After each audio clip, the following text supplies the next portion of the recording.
November 9th, 2023. Question of this morning. Who is the best baseball player in 1882? Combine all the players together, look at 13 categories, see who led in each category, and see if a certain player had more categories than the others. What are the categories? Batting average, hits, home runs, triples, doubles, singles, RBIs, runs scored, slugging, on base, base on balls, stolen bases, total bases. 13 categories. Take the year 1882. Who is the best? I looked it up, Baseball Reference. Good site.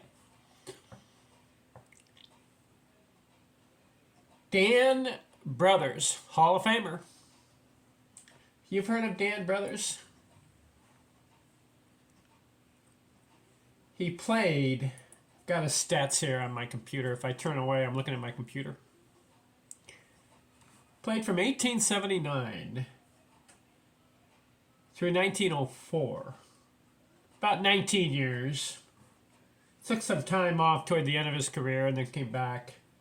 He had a 342 lifetime batting average. 1,600 games. Over 6,700 at-bats. So legitimate. 342. About 107 homers. 2,303 hits. So he played in the 1880s, 1890s. Started off with the Troy Trojans. Then played for the Buffalo Bisons.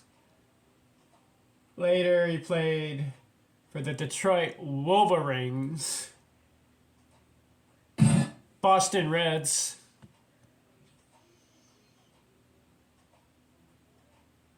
also played for the Philadelphia Phillies.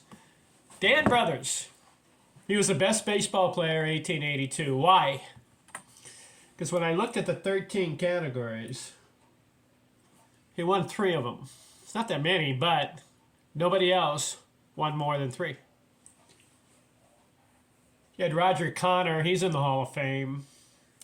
King Kelly played, Cap Henson, George Gore, Pete Browning, Oscar Walker, George Wood, they played. But none of them had 3 categories like Dan Brouthers. Where did Dan Brouthers win? He had 129 hits. That was the most. Then he had a slugging percentage of 547.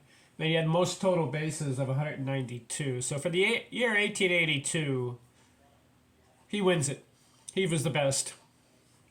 Pete Browning had a 378 batting average. And he had a good on-base percentage of 430, but it was only 2 categories.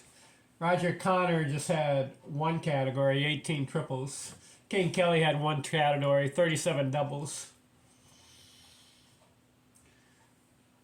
Cap Henson had 1 category, 83 RBI. But Dan Brouthers stood out. 3 categories he won. Therefore, I'm labeling him as the best baseball player, 1882.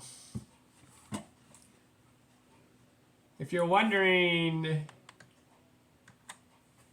why I'm doing these videos, I started 1871. I'm going to go all the way through 2023.